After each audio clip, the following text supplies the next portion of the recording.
sila, no? At kung okay ba yun, pero nawawala, no? Medyo nawawala pa ng konti, no?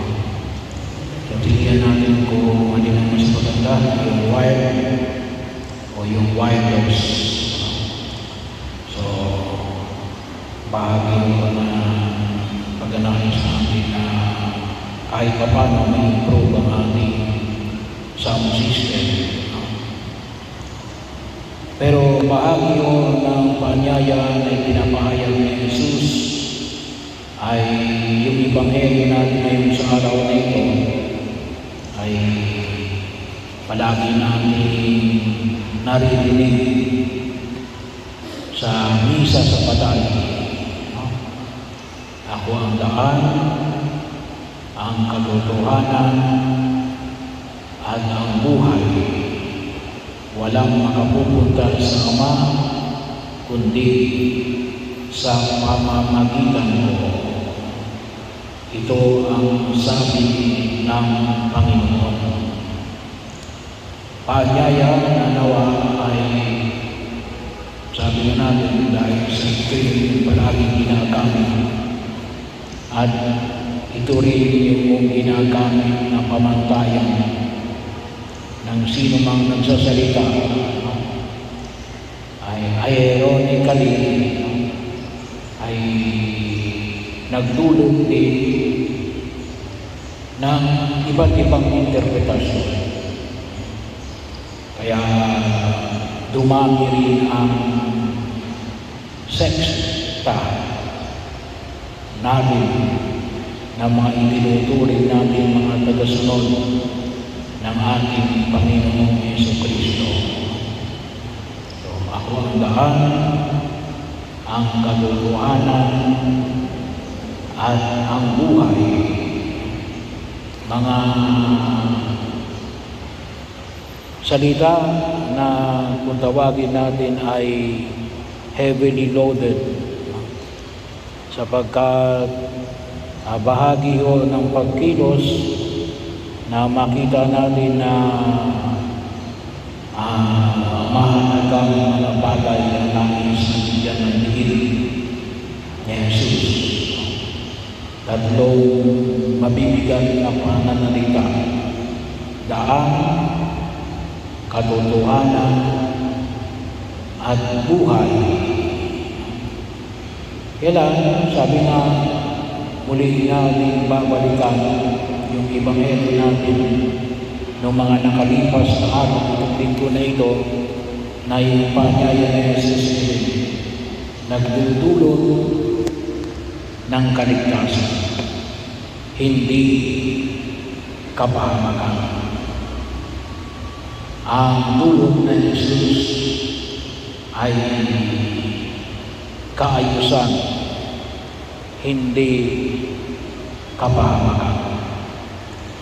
Kaya bahagi o nanawa, higit nating maunawaan sa pagkilos natin sa daigdig na ito ang tugon sa paanyaya na ipinapamanhig ng pumikapal, no?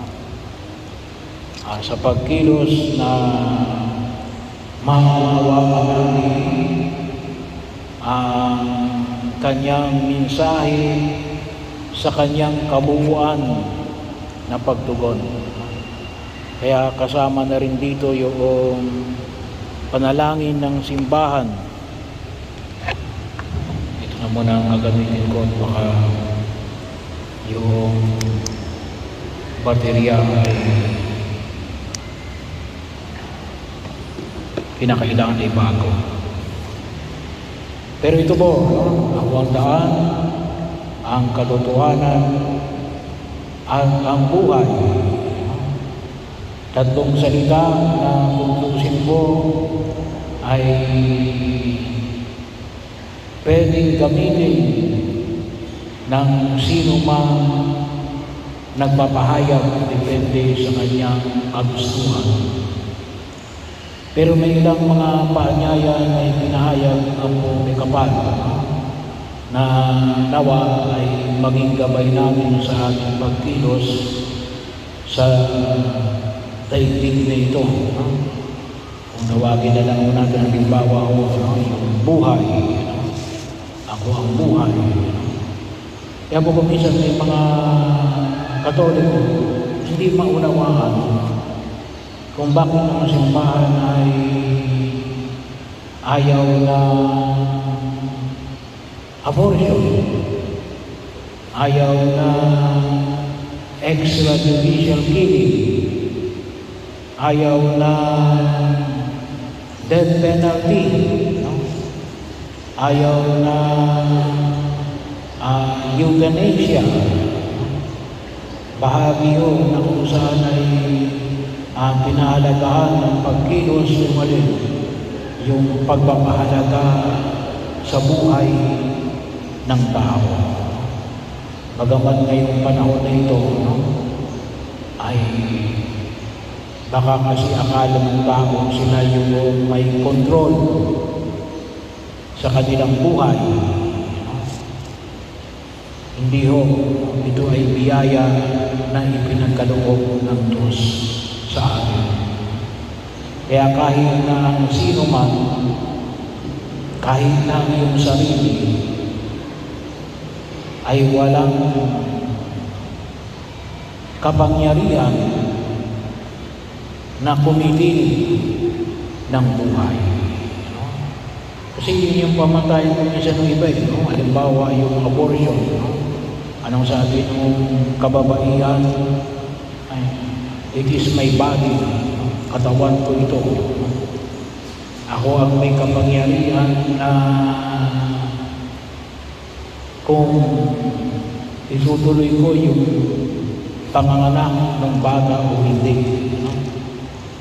Kahit na yung euthanasia, yung mercy killing. Kaya sabi ko rin kaya ngayon dumarami rin ang nagpapakamatay. Kasi yung isang kumisan ng pamantayan ng kanilang pagkilos siya buhay ko to. Well, buhay na natin to. Pero ito'y bigay ng Diyos para sa bawat isa sa atin. At kahit na tayo ay walang kapangyarihan na magpahinto nito. Kahit na sa gitna ng kahirapan at kaguluhan, napakahalaga yung biyaya ng buhay ng tao. At hindi lang basta ang buhay ng tao, yung pangangalaga sa buhay na ito, pagpapahalaga at pagproganda sa nabanggit na buhay na ito. At kahit na yung kaakibat na rin yung paglinang sa buhay na ito. Kaya idulog namin sa harapan ng buong may kapal, sapagkat sabi nga natin, ay ngayong panahon na ito ay para bagang ang buhay ay sabi nga natin ay parang isinaisang tabi na lamang, binabaliwala, sinasayang at itinatapon na lamang. Hindi, ito ay kinakailangang pahalagahan natin at makita natin ito sa liwanag ng ating Panginoong Jesucristo. Sa liwanag ng ating Panginoong Jesucristo. Makita natin ito sa paanyaya na ipinamamanig sa atin ng ating pananampalataya na dulot ng ating Panginoong Jesucristo. Kaya nga, ang gusto niya sa atin ay buhay na walang hanggang.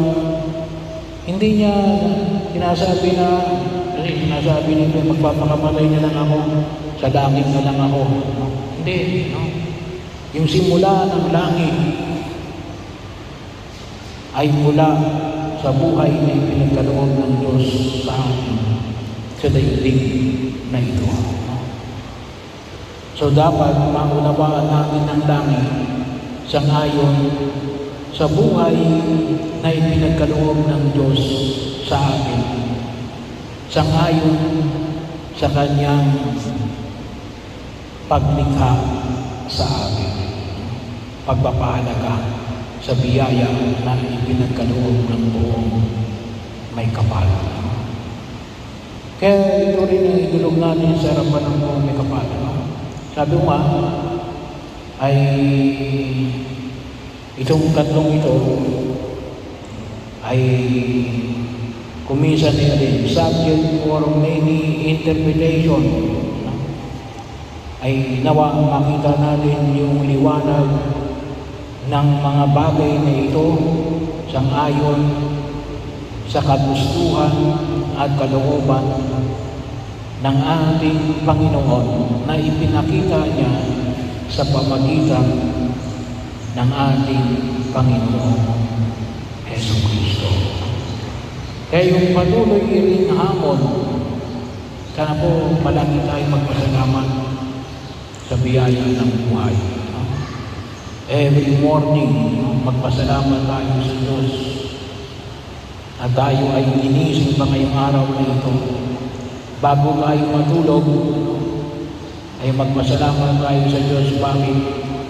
Sapagkat binigyan pa tayo ng buhay sa araw na ito. So pagkakataon, na nawa ay makita natin yung bawat hininga natin ay isang biyaya na ipinagkakaloob ng Diyos sa atin. Kaya nawa, ito ay hindi natin mapahalagahan at mapagsaluhan. Higit natin pakinabangan. Ano ang naalala ko tuloy yung isang writer na ang title ng kanyang libro ay Fully Human, Fully Alive.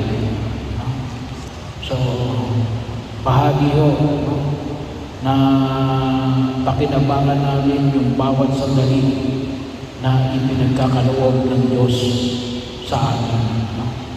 At ano yun? Yung pagkapahalaga sa buhay ay puno ng pagpapasalamat. Puno ng pagpapasalamat. Huwag natin sayangin ang bawat minuto na ipinagkaloob ng Diyos sa atin. Saan? Kuminsan inububos natin saan? Sa reklamo. No? Kasi nga palaging negatibo yung pagtingin natin sa daigdig na ito. Tingnan natin yung positibo na ipinagkaloob ng Diyos sa atin. At alin yun, nakikita natin sa bawat hininga na ating ibinubuga sa buhay na ating tinatahan sa daigdig na ito.